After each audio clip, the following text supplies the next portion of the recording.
Hi, this is my entry to Siobhan's Game of Thrones contest. I am going to be making a cake that is going to look like one of Daenerys' dragon eggs. So I've got my cake set up here.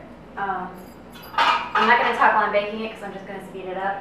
But I'm just doing cheater style with a mixed cake.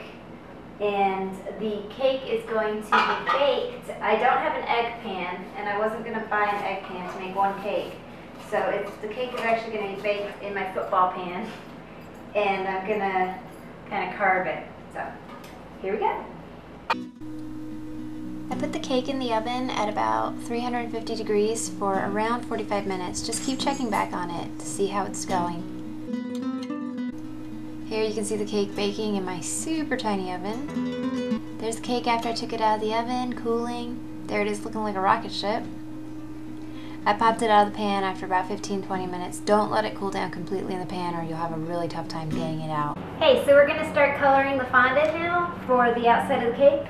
I am making the green egg, which is described in the book as being rich in color. She thought they were crusted with jewels.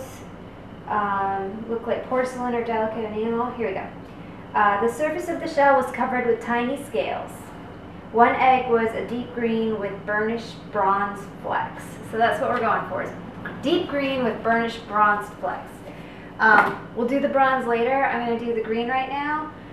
We'll see how it goes. I'm pretty sure this is the dragon that hatches and ends up being Rhaegal, for people that have read the books. So here we go, coloring fondant. I've got my plain white fondant. I have a whole bunch of colors here that we're going to use. They're mostly shades of just greens and browns. So we'll see how it goes. I'm kind of just eyeballing it.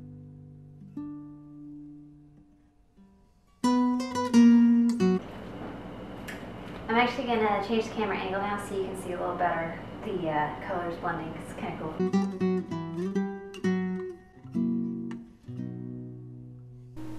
These are the colors I ended up using. I'll link them below. They're Americolor and Wilton brand. After a lot of time, that's what I ended up with, a pretty nice green color. Wrap it up in plastic wrap so it doesn't dry out. Okay, I am going to carve my football into an egg. So I got my favorite cake knife. Here we go.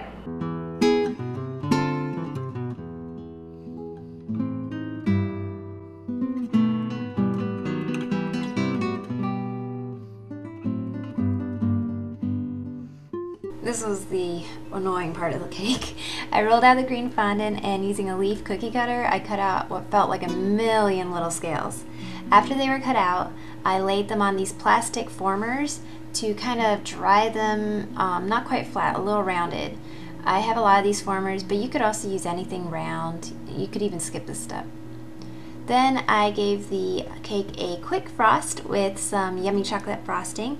That will help the scales stick to it later because it doesn't crust over, so the scales will stick right to it.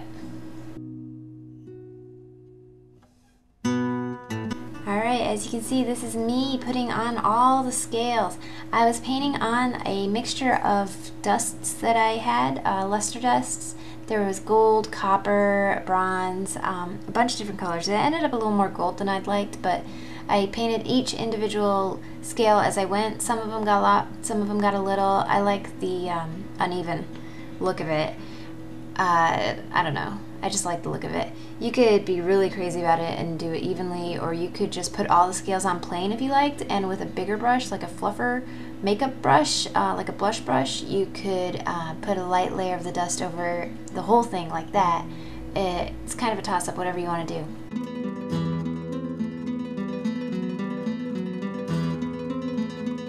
This part took way longer than I expected. My camera actually cut out after about 20 minutes and then I kept filming. So yeah, give yourself some time to do this. It's not actually that bad. It didn't feel like that long, but it did take a long time. And there's the finished cake. I am really happy with how it turned out. I think it was a good shape. I like the scales. I kind of like how they're not laying flat. Yeah. There you go. Thanks for watching.